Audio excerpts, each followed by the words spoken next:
भद्र देश के एक राजा थे जिनका नाम अश्वपति था। भद्र देश के राजा अश्वपति के कोई संतान न थी।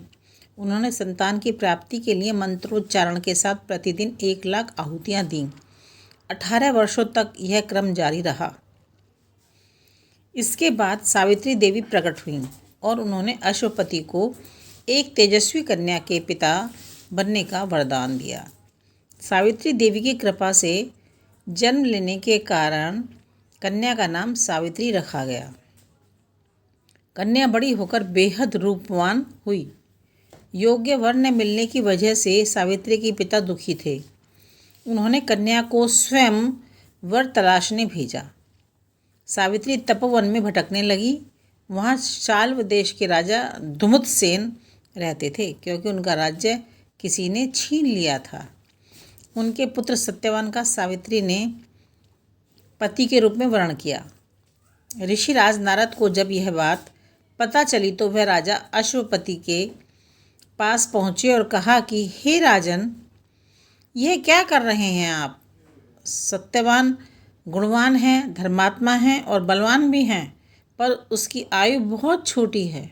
वह अल्पायु है। 1 वर्ष के बाद ही उसकी मृत्यु हो जाएगी। ऋषिराज नारद की बात सुनकर राजा अश्वपति घोर चिंता में डूब गए। सावित्री ने उनसे कारण पूछा तो राजा ने कहा, पुत्री, तुमने जिस राजकुमार को अपने वर के रूप में चुना है वह अल्पायु है। तुम्हें किसी और को अपना जीवन साथी बनाना चाहिए। इस पर सावित्री ने कहा, पिताजी, आर्य कन्याएं अपने पति का एक बार ही वर्ण करती हैं। राजा एक बार ही आज्ञा देता है और पंडित एक बार ही प्रतिज्ञा करते हैं। वह कन्यादान भी एक बार ही किया जाता है। सावित्री हट करने लगी और बोली, मैं सत्यवान से ही विवाह करूंगी।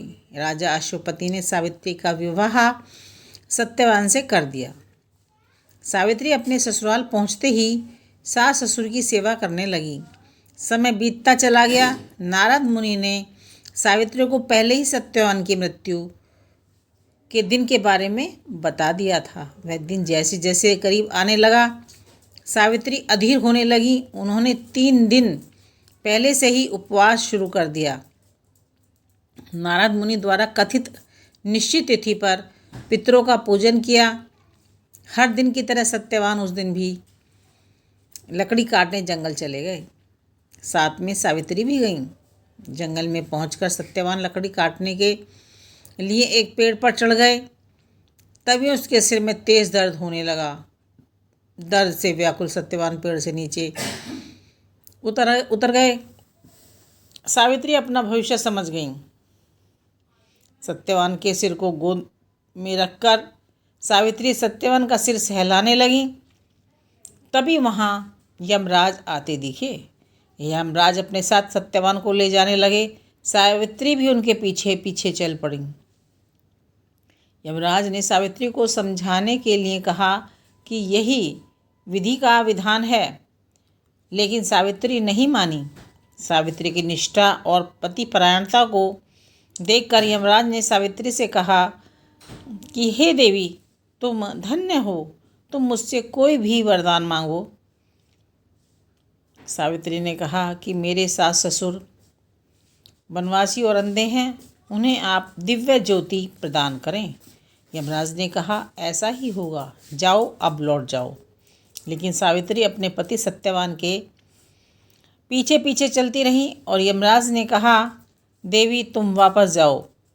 सावित्री ने कहा, भगवान, मुझे अपने पति देव के पीछे पीछे चलने में कोई परेशानी नहीं है। पति के पीछे चलना मेरा कर्तव्य है। यह सुनकर उन्होंने फिर से सावित्री को एक और वर मांगने के लिए कहा। सावित्री बोली, हमारे ससुर का राज्य छिन गया है, उसे पुनः वापस दिला दें। यमराज ने सावित्री को यह वरदान भी दे दिया और कहा, अब तुम लौट जाओ। लेकिन सावित्री पीछे पीछे चलती रही। अब यमराज ने सावित्री को तीसरा वरदान मांगने को कहा। इस पर सावित्री ने 100 संतानों और सौभाग्यवती होने का वरदान मांगा। यमराज ने यह वरदान भी सावित्री को दे दिया। सावित्री ने यमराज से कहा कि प्रभु, मैं एक पतिव्रता पत्नी हूँ और आपने मुझे पुत्रवती होने का आशीर्वाद दिया है। यह सुनकर यमराज को सत्यवान के प्राण छोड़ने पड़े। यमराज अंतर्ध्यान हो गए और सावित्री उसी वट वृक्ष के पास आ गईं जहाँ उसके पति का मृत शरीर पड़ा था। सत्यवान जीवंत हो गया और दोनों खुशी खुशी अपने राज्य की ओर चल पड़े। दोनों जब घर पहुँचे तो देखा कि माता पिता को दिव्य ज्योति प्राप्त हो गई है।